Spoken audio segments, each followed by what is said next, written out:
Hi, and welcome to class 12 video. Wow, 12. So we've completed the baseline work for this course. We've taken each frame, we've considered it in isolation, we practiced, we used it, and we moved on. Now we've completed all four, and for the next three classes, we're going to put them all together. This is the hardest part, actually, is figuring out how to use the frames in the context of a real case, meaning your own case, or the real world, meaning your work, or a case that's designed to give us a model to practice from, which is for this course. So let's go to the PowerPoint.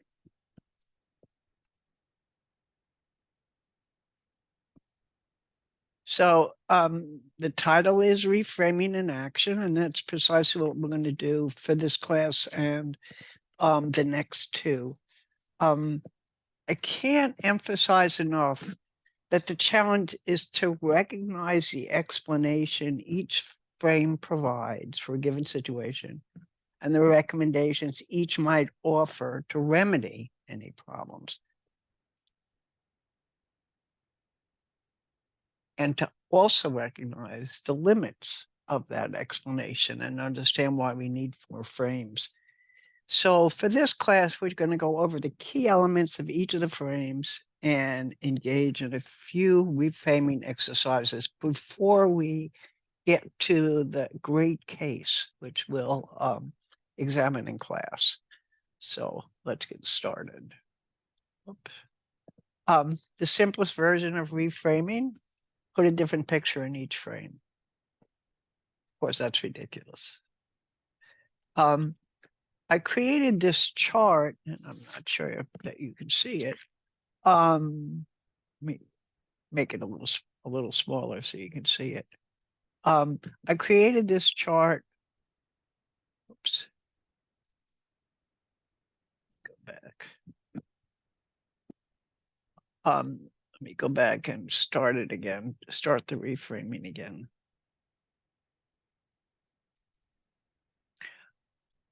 So I created this chart so that you can see, you can fill it in, basically. It's a useful tool. You can make notes about key assumptions, concepts underlying each frame. These can be used to shape the questions that you might ask, and we'll practice that a little later to better understand how structure, for example, can contribute to the problems or provide a resolution. My intent is to highlight one question that I would ask under each frame and my rationale for doing that. And warning, by doing that, I'm not implying this is the only question. Many questions are obvious and necessary. Talking about structure, it's critical to ask, what is the work that's being done by the core? And that's really the first question. This tells you how much autonomy people have over their jobs, gives you a hint as to the unit or organization structure and the nature of the relationship between managers and workers. Bear in mind, I'm just highlighting one question. There are many more you could add. HR considers the working relations between individuals and groups. One question you might ask is whether people working in the organization are being heard by their managers. The point we've emphasized over and over is that people want to develop mastery of their jobs and they want to be recognized for it. The expertise of people in a professional bureaucracy gives them tremendous autonomy over the content of the work and its conduct. In a machine bureaucracy, while the conduct and the content of the work is more tightly controlled, exercising mastery is equally important.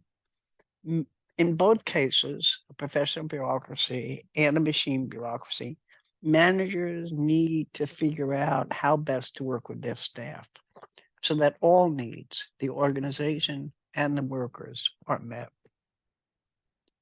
The political frame asks about interests and what people want to see happen, whether in terms of a relation with a coworker or manager, or in relation to a department's reorganization. The issue is understanding how this can be accomplished. What sources of power does the worker or the manager have to influence the outcome? And if used, what might be the response and the counter? Last is the symbolic frame, which is about meaning and beliefs. One of my questions would be, what is it that the organization and the people who work there value most? And where do you see the evidence of these beliefs in their actions? This is one of the things that create the possibility of people bonding. You just take some time to consider what other assumptions, concepts, and questions you would ask to understand the power of each frame to interpret what's happening. I'm going to go back to the large format to the next one.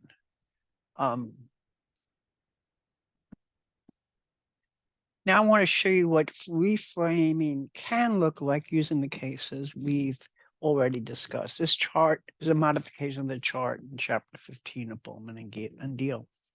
What I've done is highlight one case in each box that provides a good example of the process identified in the left column. For today, I'll demonstrate the relevance of each frame to the difficulties of the Army-Navy merger, using the next two slides to see if you're comfortable making the same kind of assessment for all of the cases we've discussed. So here is my generic outline. And now let me look at the Army-Navy merger case.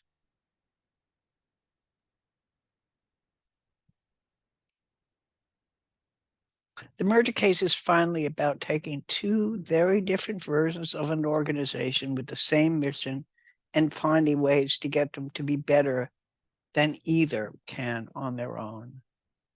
But in the perspective of the structural frame, goals are needed to specify what were the expectations of the merger. Do you think Admiral Mazikhan did that? Or did the Army and Navy keep their own operating procedures? Oh, I meant to post the sequel. I will do that today. The HR frame considers the importance of keeping people involved. Obviously, the staffs of both hospitals were extremely interested in the process. They had a number of dry runs and lots of meetings. Do you think they thought through the opportunities? They thought that the opportunities for participation were adequate? After the merger, one Army doctor commented that Bethesda, quote, runs like a Navy ship. That was an insult from the Army. Many considered the other hospital at Fort Belvoir to be an Army facility and run like the Army. That's a criticism from the Navy. From the political frame, this is the first time the staffs of the two flagship hospitals are asked to work together in a substantial way. There was plenty of resistance on both sides about what the change might mean. It continued into the post-merger period. And a perf manifestation was the new Defense Health Agency, where the Surgeon Generals of the Army, Navy, and Air Force were housed in a single building with separate entrances, separate color schemes in the halls, and separate parking places. Last is what is valued. It appears that in the end, each branch valued its own tradition, processes, and even uniform colors more than the opportunity to create a better integrated medical service. Both are housed in the same physical plants, but today there are few integrated units. Different floors and services are assigned to different services. Obviously, do you think the planners of the merger might have benefited from reading Bowman and Deal and using some of their techniques? I often think, I wish this person that I'm working with had read Bowman and Deal. This brings us to the question of matching frames with solutions. Chapter 16 in Bowman and Deal points out how complicated this can be. It starts with the story of Cindy Marshall and the new manager of the customer service unit.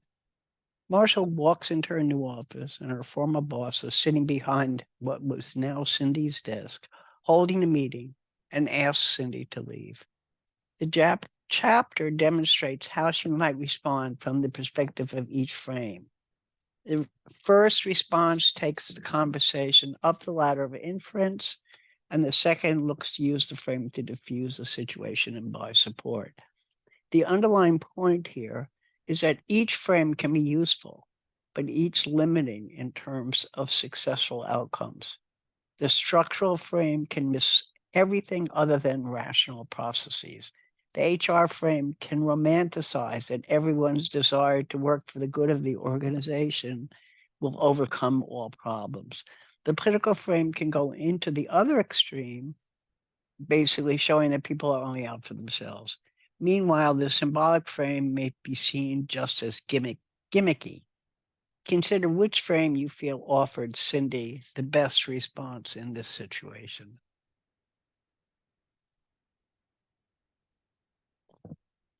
This frame is meant to create structure around Cindy's responses. I'll make sure it's not blocked. To Bill Howard, who is sitting at her desk, and how you can evaluate which option might provide the best response based on the terms of what she hoped to achieve in that brief moment. Is Howard's commitment essential to her success in turning the apartment around? Probably not. He's leaving in a week or two. But he did hire most of the staff who'll be working for Cindy, and they have some loyalty towards him. Is the technical quality of the decision important in how she resolves the issue? Not particularly. Are there high levels of ambiguity and uncertainty about the change? No. It's about how Cindy will be seen after this meeting. She's the new boss. Is conflict and scarce resources important? Yes. Cindy's hiring represents a repudiation of what Howard has accomplished to date. Are you working from the bottom up? No. Cindy holds positional authority. Check if your preferred response is in line with what Bowman and Dale would have recommended. If not, try and figure out why not. One more chart. You might find this chart helpful as you begin to analyze your own case. If you can identify the problem, you can then consider how it can be interpreted through the lens of each frame and come to a determination about which frame is most useful. Most importantly is the first column. What's the problem? Once you've done that, you can consider what each frame would recommend in terms of solution. And again, make a determination about which solution is most useful, which solution is best. I've just put this up. You might want to make yourself a version of this chart as you work your way through your case study to your analysis paper. This week's case is about fraud and corruption at the UN. It's a ripe case for a multi-frame analysis, which is why I picked it. This is the first of 3 classes when we'll model out analyzing cases from all 4 perspectives, which is what you're going to need to do in your final paper. Okay, that's the video for week 12. See you Friday. Let me stop the share. I'm looking forward to the discussion.